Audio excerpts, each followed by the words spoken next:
Let's go. We're live. Episode 1, Powerful One Podcast. Eddie Nunez. Yes. Welcome. Thank you, man. Pleasure to have you. Yes. So yeah, let's get started. So let's see. Monday, you came into work. Well, actually, I have something for you to get started, right? So, me and my best friend were doing some talking the other day. We're thinking, and there's something I want to start practicing. Right? Okay. I want to start the way I speak to people.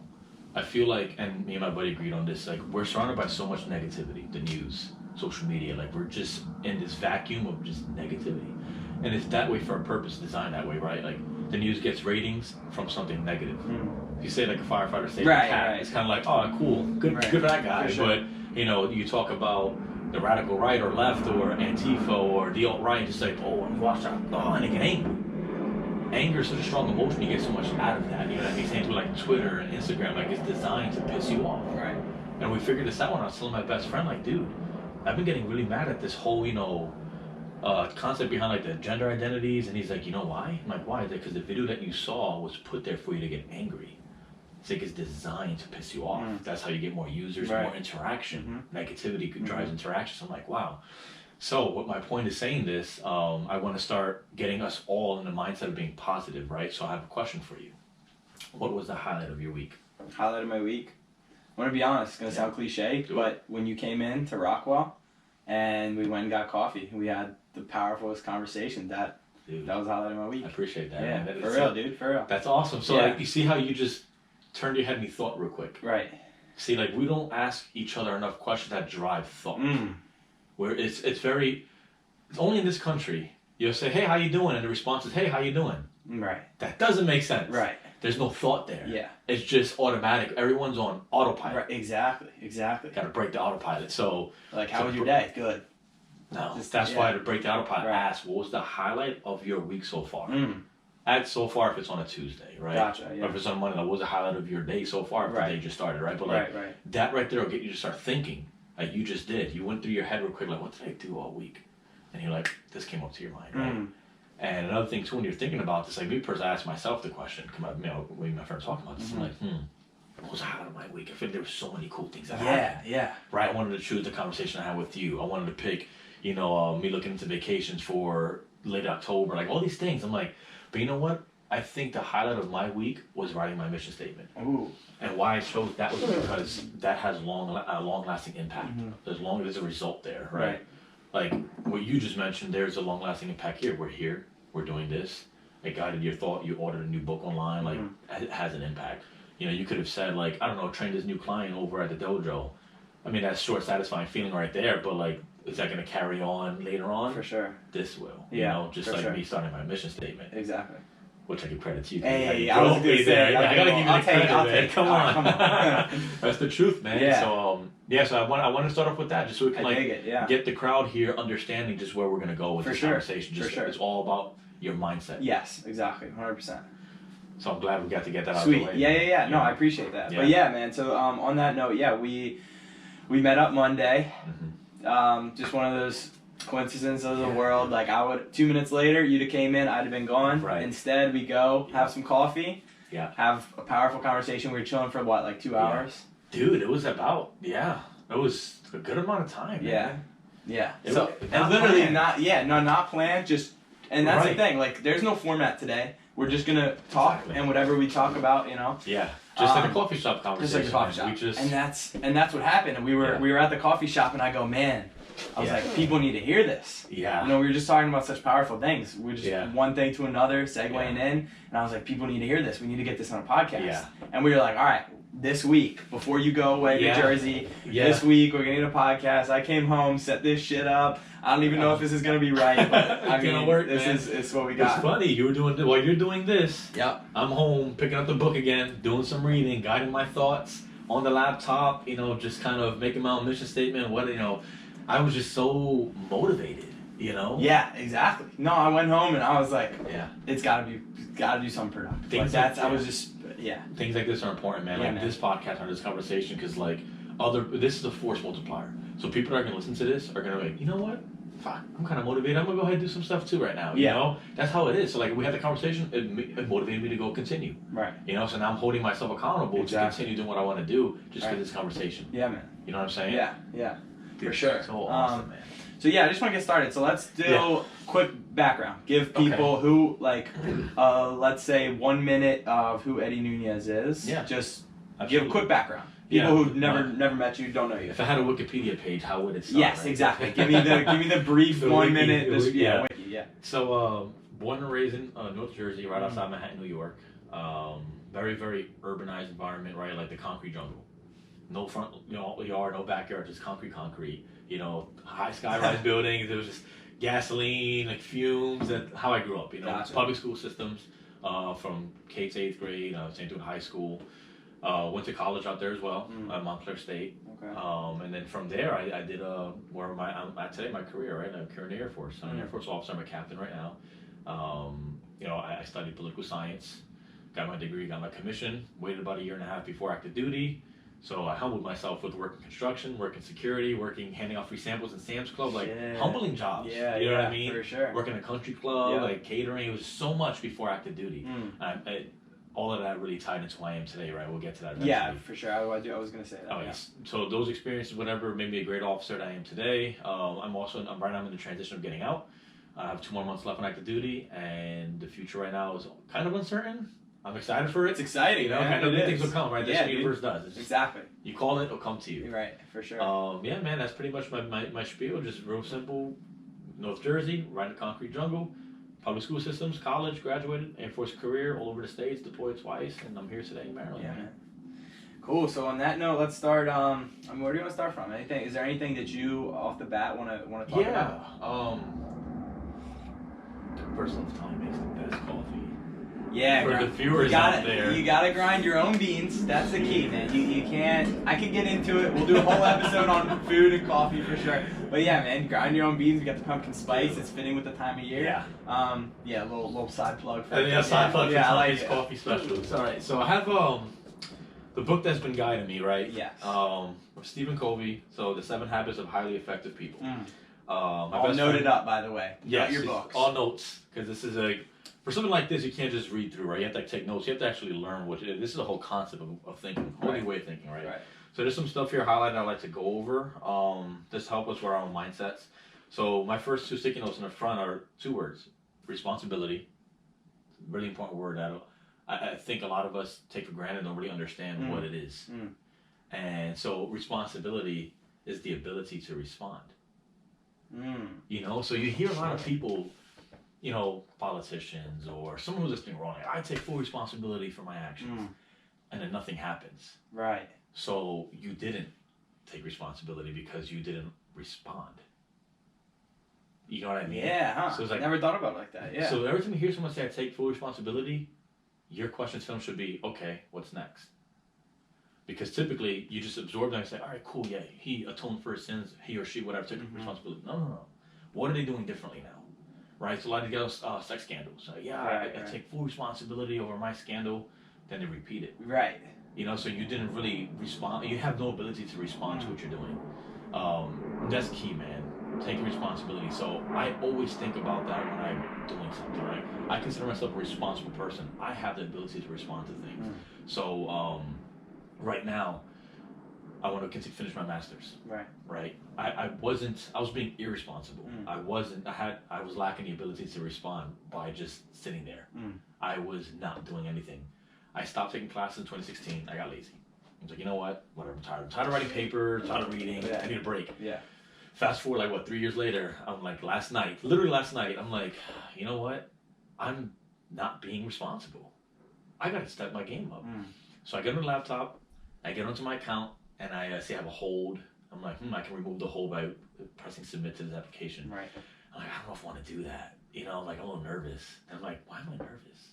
Why am I scared to do this? What's my insecurity right now? So I started thinking, like, you know what? I'm adding problems that don't exist. So I'm telling myself, you know what? I don't know if you have the time right now. The future's uncertain. Like, you might get a job and start working. Like, for sure.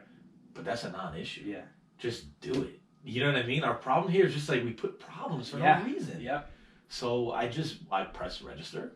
I saw I have 3 classes left, and I'm like, that's right there. Yeah. So I'm like, submit, man. Register for the course. So November, dude. And I press go. And now I'm gonna hold myself accountable. I love it. I have to do this. Yeah, now. yeah. You know what I mean? Like I want to do this. Yeah. I've wanted a master's degree for the longest. I like school. You know what I mean? I enjoy it because I'm always reading about these topics. Like national security is what I'm getting a master's. For sure. Yeah. I read Economist every day. You know, I read articles on like international affairs. Like I find that fun. Why not just get a credential behind it, right? Yeah. Like I got a master's in it. I mastered the art of national security, right? Like it's easy. Just do it. But I was adding so many problems. I think it's important that idea. I know you're a quotes guy, so I'll get a quote off of this. So, one of my mentors, Mike Stewart, he's the guy who opened up our jiu-jitsu gym. So Kogan Dojo, you know Kogan. He basically opened up the ones that led to that. So we're an affiliate of his, but he's one of my mentors.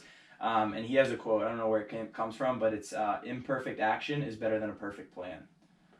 So basically, the idea of taking action. So it's like a lot of people are waiting for the stars to align so that they can then do something. Right. But taking that imperfect action and just taking action, like, you know, is better than the perfect plan. And I think that kind of goes into what you're saying a lot. Dude, that is strong. You took and it's powerful. And shout out Mike Stewart. But yeah, dude.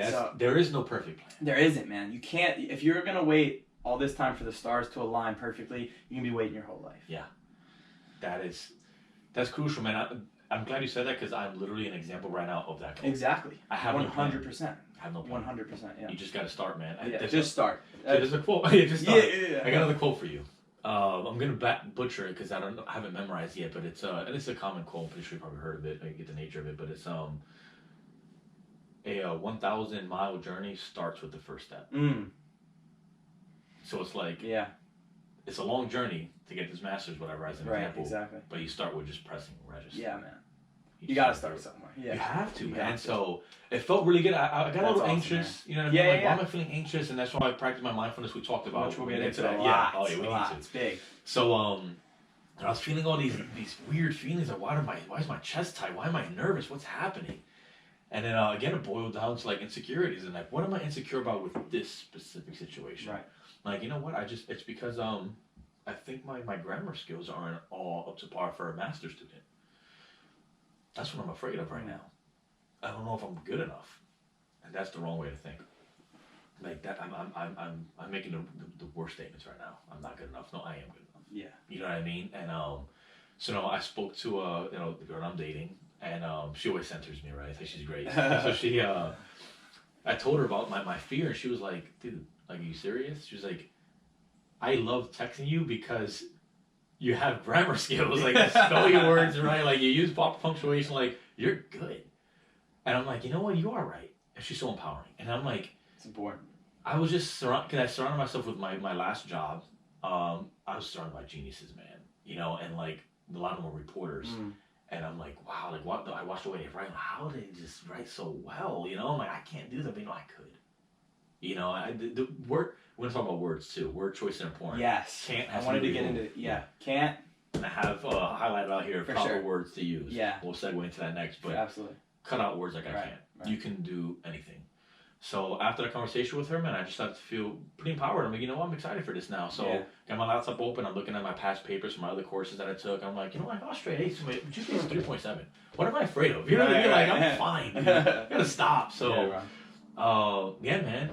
I think that's great. So it would be a good segue to get into the languages. Perfect. Man. Yeah, let's do it. Let's talk about this. Open this up, bro. And again, it's all in this book. What's the title of the book again? Oh, man. And the author? Yeah. So I just ordered it. Should be coming today. I'm excited about it. The 7 Habits of Highly Effective People. You want to be effective. I'm gonna be so effective. So, okay. Yeah. Now, there's a little chart here. You have reactive language and proactive language. So, quick, touch upon those 2 principles. So, reactive people, or just being reactive in general, is very easy. Right? Just reacting on your feelings, right? Like knee-jerk reactions. Smacking your leg goes up, right? It's easier for the mind to be reactive. You don't have to sit down and think. Proactivity causes a lot of, it's mentally exhausting because you have to sit back and actually think. Can you imagine every time you get angry? And for the viewers, just think about this. When you're angry, you act out, right? It's like, God, I hate people that drive on the fast lane that are driving slow. Like, you get mad. It's easy to do that. It's hard to control that outburst and think, why am I upset? This person driving slow in the fast lane, what do they have going on that they're doing this? Maybe they're not aware that they're even on the fast lane because they're having a bad day. Their thoughts are somewhere else important than driving, but I'm getting mad at them. What if they just lost a loved one? Yeah. And they're just focused on the road, like crying, and I'm gonna be behind them, honking the horn, sticking the finger out. That takes a lot of work to think about all of that. Proactivity is very difficult. So it's gonna go on to like our languages, right? So reactive language is so easy. Give you some examples. There's nothing I can do. People always say that, right? Yeah. You always hear say it all that, the time. Nothing I can do. Like, Nothing I can do. Really? Okay, Yeah. so here's the opposite we can say a proactive person would say. Let's look at our alternatives. Let's look at our Instead of like, there's nothing I can do. There are alternatives to everything. Yeah. You know, there's not just one path, one way. Absolutely. When people think that way, you hit a wall, and it's like, well, I'm stuck, can't do anything. But there always is an alternative path. You can go around that wall, go over the wall, go under the wall. There's so many dimensions you can go traveling. You know what I mean? So it's like, when you think just like straight, in a straight line, you're not going to go far. You're going to hit a wall. So, I like that one. Let's see. That's just the way I am. No, really? Just the way I am. I'm excited for these. I haven't heard these before. Yeah.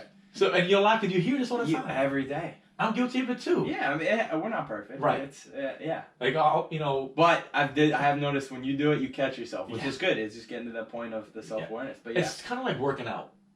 So, like, you lift weights, you get sore, you heal, you lift heavier weights. You're getting better, you're growing. Right. So this is mental gymnastics for me, right? So in the beginning, being proactive was very difficult. Now it's becoming easier. So when I'm speaking, like right now I'm speaking to you, I'm playing every word that's coming out of my mouth back into my head. And there's sometimes a delay, right? I'll be like, oh, well, I said the wrong word there, and I'll correct it.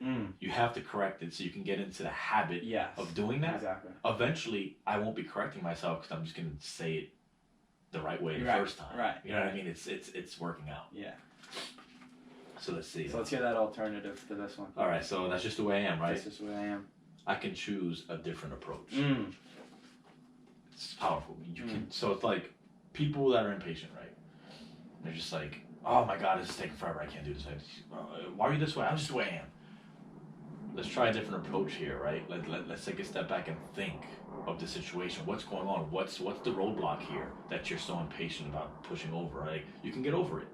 Find a different approach. It's like finding an alternative route. Right? It's the same concept. Exactly. It just requires thought, which is difficult because it's mentally exhausting. Right? Nobody wants to think. No. Like, let's keep going, right? Yeah. Want to be instinctual. Like it's easier. Right. Then you cut that shit out. All right. He makes me so mad.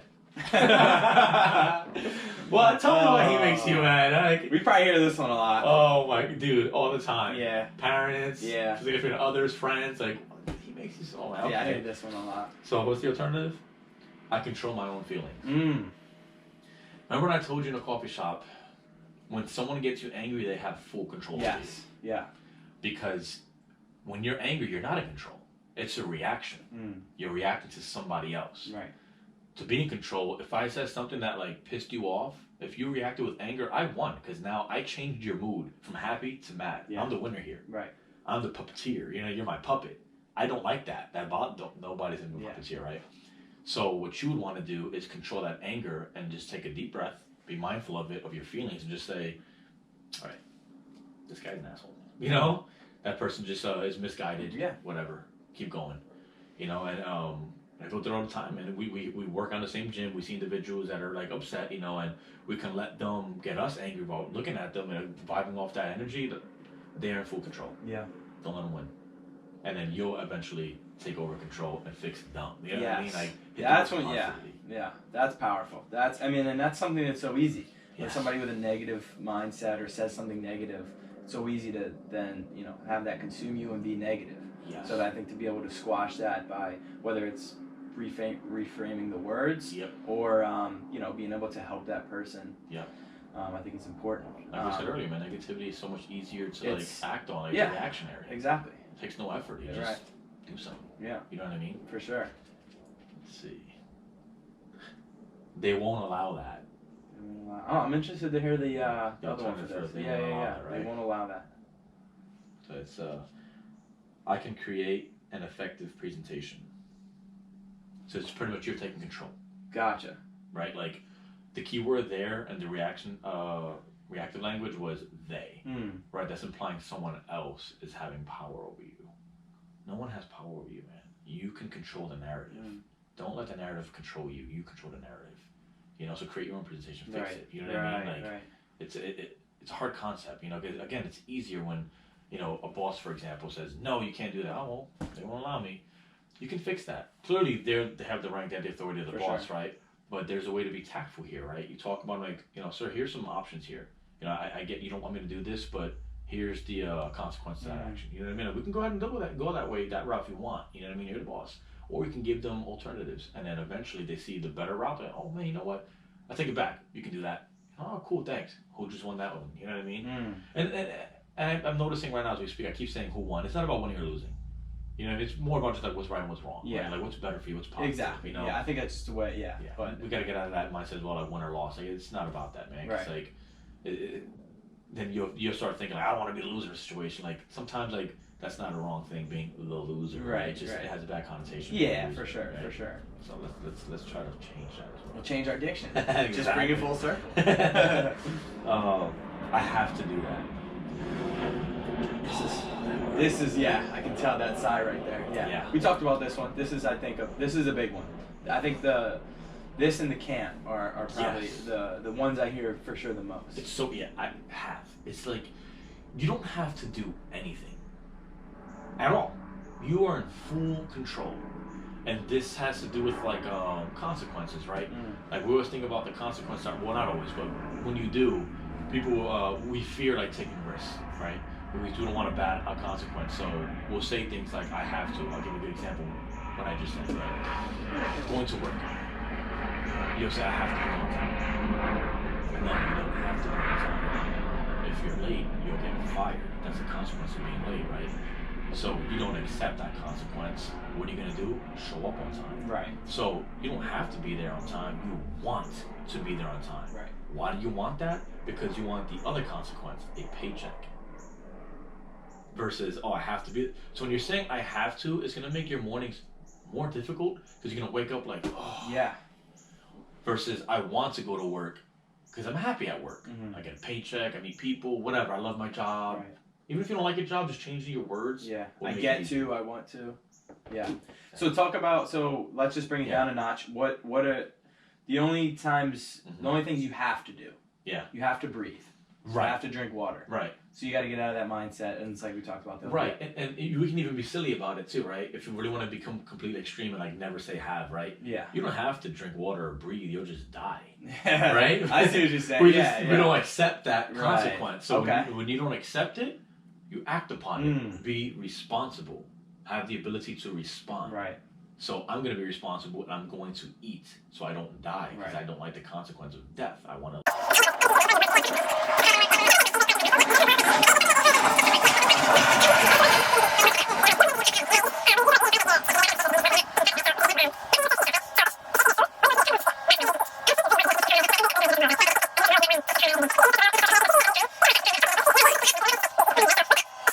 And you can have food on your table, operating off of scarcity, you would not be your natural self, which is to not rob somebody. You end up robbing somebody.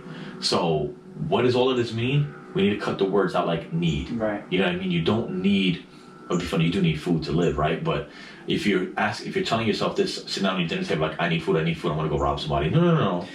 Bless you. I want food. What am I gonna do because I want it? I'm gonna go work. You know what I mean? I wanna go do this, I'm gonna go do that. Like, and as a viewer, you might be sitting down listening like, this guy's full of shit. Like, so break it down a little bit. Yeah. So break it into, just kind of summarize that a little bit right there about some of the diction. Yeah. If you will. Or I guess about the have versus the wants. The haves and the wants. So in summary, pretty much like your actions will change depending on how you operate your words, right? So again, if we're gonna say things like have, you're going to be probably an angrier person, less happy to do what you want to do. You know, because like you don't feel in control. You don't feel like you have the power right now in the situation, right? You don't have control over your own life. Right. Nobody wants to be not in control of their own life, right? Easy examples again are just waking up for work. Like you don't have to go to work, man. but you want to. You know what I mean? Like that, it just feels so much better to want something versus saying I have to have it. You know, when you have to have something, you just don't think straight. You just think about that one thing that you think you need to have. No. You want it. When you want it, you think about it. How can I get there? Versus how I feel like you're just running. It's slow down. It is. And I think I'm victim of this a lot. I think I'm always in that, you know, I have to do this, and so I'm gonna work on that. I think it's a super important, because it does feel like I'm running around all the time, and it's probably because my language is wrong. Yeah. You can have an end game, right? Like, and this is how we should all be thinking in general, right? This is actually one of the habits here in the book you'll read. So like the first habit is being proactive, right? Being self-aware, thinking, being human, having conscience. Like that proactivity requires a lot of like mindfulness and just thinking in general, knowing the situation that you're in right now, right? The next habit is put first things first. All right, let me make sure I get that. I don't want to confuse anybody. Yeah, a lot of these habits are when you just read it off the bat, you're like, what does that even mean? Let's see. Oh yeah, we got the coffee going. We got the French press. So I knew it. I confused. So when I just said the third habit, actually. Gotcha. So the second habit, and I really love this, begin with the end in mind. Okay, I'm curious about this one. Begin with the end in mind. Yes. Okay. So. Yeah? Sure, do a little more of this. Caffeination station break. Yeah, heck yeah. Alright, so one more time with the second. So the second, begin with the end in mind. Begin with the end in mind. Okay. So that's you creating a blueprint. So you have goals. Right. Short, medium, long term, right? Your goals, when you're thinking about your goals, you're thinking about the blueprint, how to get there. Right, you have your end game. You know, like my end game, will just for my love life, right? I have an end game. I want to be married. I want to have kids. I want to have a house. And there's things that I want, and I see that. That's my end game. How do I get there now? Okay, that's when you take one, being proactive, right? Being self-aware, like what's the situation I'm living in now is going to help me get to my end game or not, right? If it's not, I got to make some changes and do something to get there. So your second habit is your blueprint. Okay, so put the end first, right? Like keep the end in mind. Yeah, makes sense. Yeah. And then the third habit, which I actually just got into right now because I took a break from reading, put first things first. Now that's actually taking the act to work there, right? So you're putting first your first move. Right? Yeah. Let's start getting. So you gotta take action. Yeah. So you got the blueprint, and you got the action to make make your house, for example, right? You have the framework, you get the frame of the house, and now let's start putting sheetrock. Start putting the roof on there. Let's start putting doors. Like you're building on it. You're building your structure now. And then the other three habits, I won't talk about them too much because I haven't gotten there yet with the book itself. Because each habit, man, there's just like so much within each thing. It's powerful stuff. I think it's important, but you have to have kind of that proactive mindset to then be able to get. So you do need to build off them. So I think it's important to really take the time to digest the chapters and to then be able to go on and understand the rest of them. It's funny, we had the conversation on being dependent, independent, interdependent. This is a big one. Yeah. Do you want to segue? Yeah. Good time? Yeah. Cool. Because let's do it. This is I wrote this down this morning too. Oh, did you? My journaling. I was like, man, I'm thankful to have this new understanding of interdependence and be able to have people around me that I can be interdependent with. Yes. So let's get into that. So with the 7 habits, at the end of mastering your 7 habits, you will become interdependent. So right now, an individual that has not read the habits, right? Some people just embody them naturally, like the girl I'm dating, right? This woman is amazing. Like she literally just like practice it without even knowing. It's crazy. No, I do. If I could have that, man. I wish, Yeah, but it's. So I wasn't there. I'm still not there. I'm working on myself. It's a daily process. But so let's assume that you aren't practicing 7 habits. Okay. You know nothing about it. You're dependent. Why are you dependent? Because you don't have the first habit. You're not proactive. You're a reactionary person. So like, you are depending on others to like kind of ground you, right? Like, you stub your toe, you start screaming, want to break the desk down. An outsider would be, hey, chill. Let's think about this. You just stubbed your toe. You're not break the desk. Just move it. You could have done that yourself, but proactive, you're reactive. So you're depending on somebody else to get you there, right? So the first 3 habits, mastering those first 3, you become independent. You're no longer depending on anybody else, right? And then the next 3 habits will get you from being independent to interdependent. So people listening are probably like, well, independent's good, you know? So let's break that down. Why is independent not the end all be all? Why do we not want to be only independent? Let's make an example out of dependent, independent, interdependent. Perfect. We use what everyone can relate to, a relationship, right?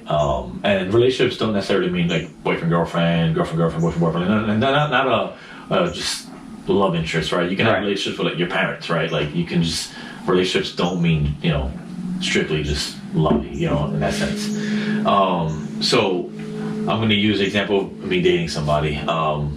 Relationships that don't work typically don't work because either someone in the party here is independent, the other one's dependent. You're both dependent, or you're both independent. See, these like, you know, I'm leaving out interdependent for a reason. Yeah. So dependency, we can all agree it's not a good thing, right? Like if I depend on you, you have control over my life. Like if I depend on you for happiness, when you're not there, I'm unhappy. That doesn't work out, vice versa. Here's where independence can be dangerous. People are like, how independent's where you want to be? So if you're dating somebody and that person is super independent, you're super independent, you guys don't really need each other. You aren't like focusing on each other. You're not like sharing experiences. You're kind of like, I don't need this person. I'm good. You know, I'm gonna just continue. Like I have myself. That's all I need. Right. Then why are you dating somebody? You know, like that's the point. Now, being interdependent, you want each other to be independent, right? It sounds like a contradiction, but it's not. Here's why: because you're being proactive enough to realize this person that I'm with, I can build my happiness with. We can build upon that. So like, by myself, I'm happy alone. That's me being independent. My significant other is happy by themselves, being independent.